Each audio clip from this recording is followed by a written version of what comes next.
Masahiro Tanaka, man, and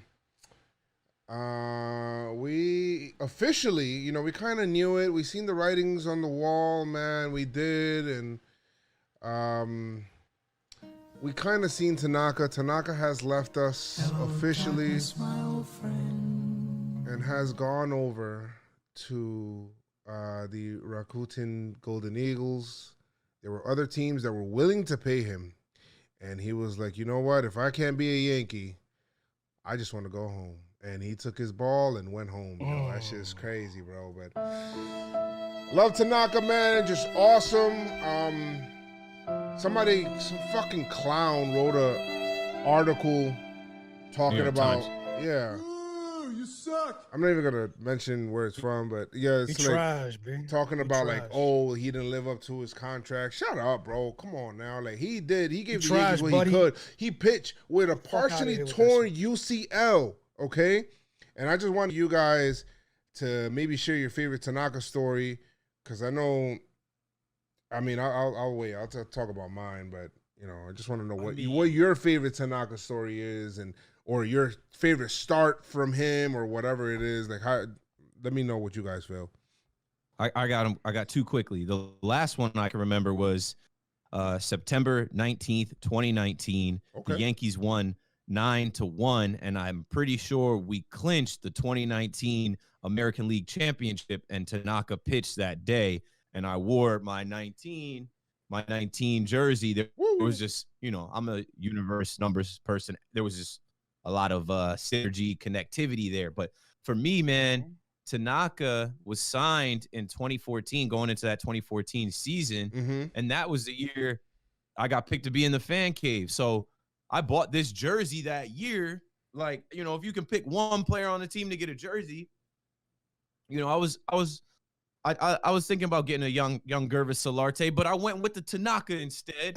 And man, Tanaka was our ace. People forget he was Cy Young caliber. He was close in one year to Cy Young. And I think I put a tweet out like, yo, Tanaka holds a special place with me because like my journey, like I don't even think I'd be on this podcast or have followers or be in this world if I didn't get in the fan cave. And when I got into the fan cave, Tanaka would, like, I look forward to Tanaka time. I look forward to Tanaka Tuesday. I look forward to Tanaka towing the slab in the boogie down Bronx. Like Tanaka was the guy. It's the end of an era, especially when you think about now Garrett Cole is the ace, and Garrett Cole came in last year. It was only a 60-game season, and now we're expecting to see, 162, and now we're not going to have Tanaka.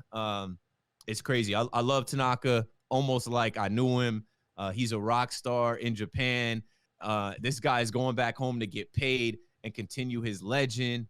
And I loved what he did as a New York Yankee. He was funny. You could tell the guys all loved him. I loved hearing, DJ talk about him today, and Gary, put out a tweet for Tanaka because, with the language barrier, some people can't really like get past that or get to know a guy like Tanaka. But I saw through some of that and his interactions with Sevy and some of the other guys on the team. And he was a great Yankee, and he was a world presence, a world figure. Even when I went to London and he pitched and he got rocked, I felt bad for him because I'm like, this is a game outside of the United States, a world stage. And I know there's probably a lot of pressure on Tanaka to pitch well. We know about his elbow, and it's unfortunate how he went out, but I will always remember Tanaka, 1-9, Tanaka time, and him and I will always have, like similar paths because, like I said, I got into this social media game and the New York Yankees content the same year that he started pitching for the Yankees in New York. So thank you for everything, Masahiro. Nice. That's my guy. Masahiro, you're my hero. Who you got, Chris? Tanaka-san, towing the slab.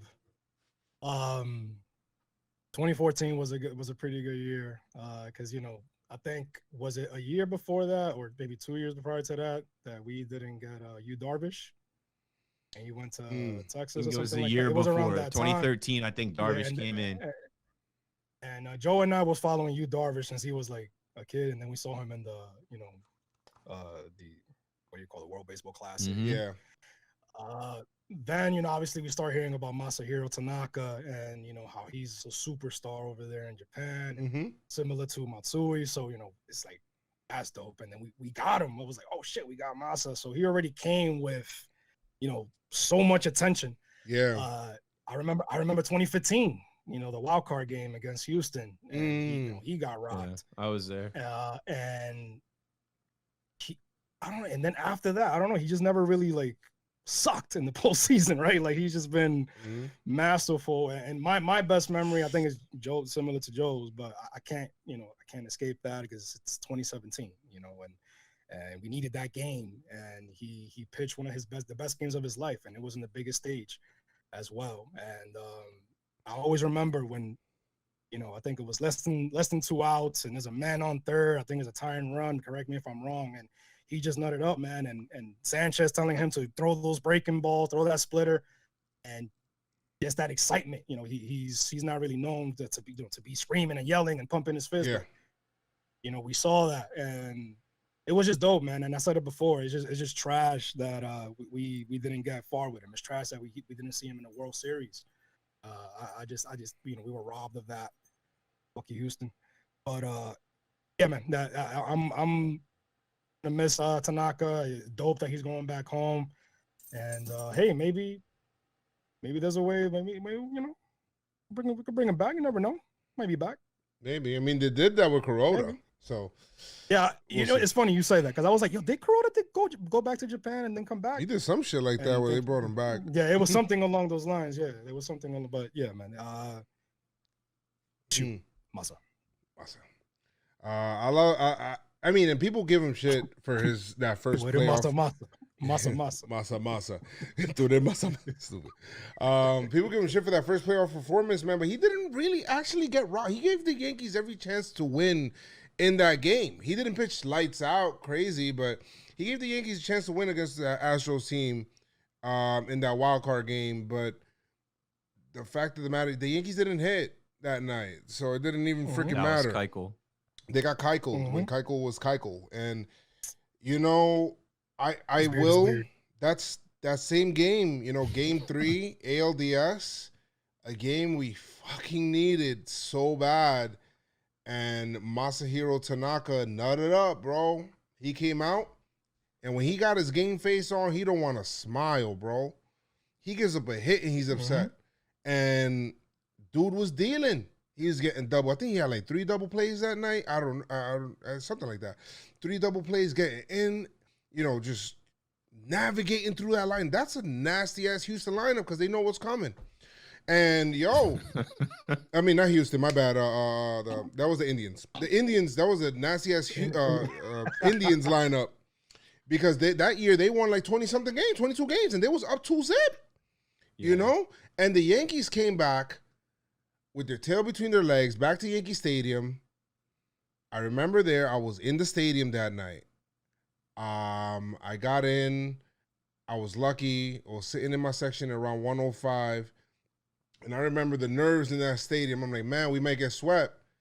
And I'm like, yo, fuck, man, that shit's whack. Whatever, especially after that wild card game, you know what I mean? And Joe Girardi decision in game 2 and not, with the Chad Green, Lindor homer, and it was just all that shit.